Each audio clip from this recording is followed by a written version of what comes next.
पापा की बारगाह में अर्ज है कि हमारे यहाँ शादियों में जो रिवाज है कि रुखसती के वक्त दुल्हन का भाई उसके सर पर कुरान पाक रखकर रुखसत करता है, इसकी बारे में कुछ मदनी फूल इरशाद फरमाइए। अगर ये काम बावुज़ू करते हैं,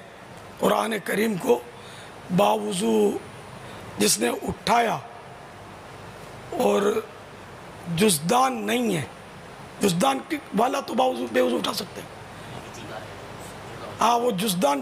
जुदा होता है, चोली साथ होती है। तो जैसे कपड़े की थैली होती है, इसको जुज़दान बोलते हैं, निकालते हैं रखते हैं। तो ये जुदा होने वाला जुज़दान जो है, इसमें अगर लिपटा हुआ है तो बेवुज़ू भी उसको उठा सकता है, बेगुस्ल भी उठा सकता है। तो वो उठाकर अगर दुल्हन के सर पे रखा है तो दोनों ही का अगर वुज़ू नहीं भी है तो कोई हरज नहीं।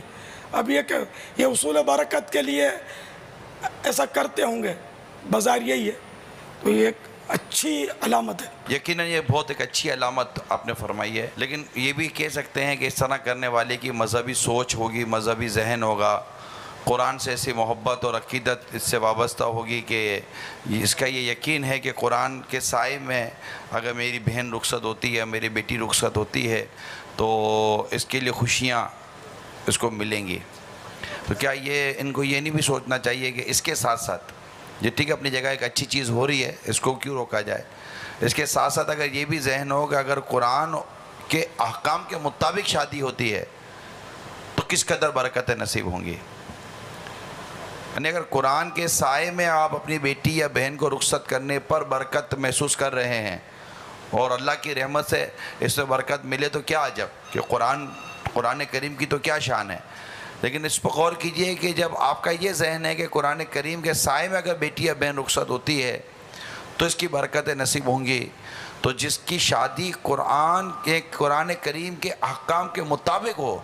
उसको कितनी बरकतें नसीब होंगी। तो अल्लाह करे कि हमारे यहाँ, क्योंकि अमूमन ये है कि अब भाई ने कुरान शरीफ सर पर रखा तो है बहन के, लेकिन अब साथ बहन की भी सहेलियाँ खड़ी हुई हैं, साथ में वो बेपर्दे की वाला सारा माहौल बना हुआ है और वो दोस्त यार भी सारे जमा हुए हैं। तो जिस कुरान को हमने हाथ में लिया है उस कुरान के अहकाम को भी दिल में उतारने की कोशिश कीजिए,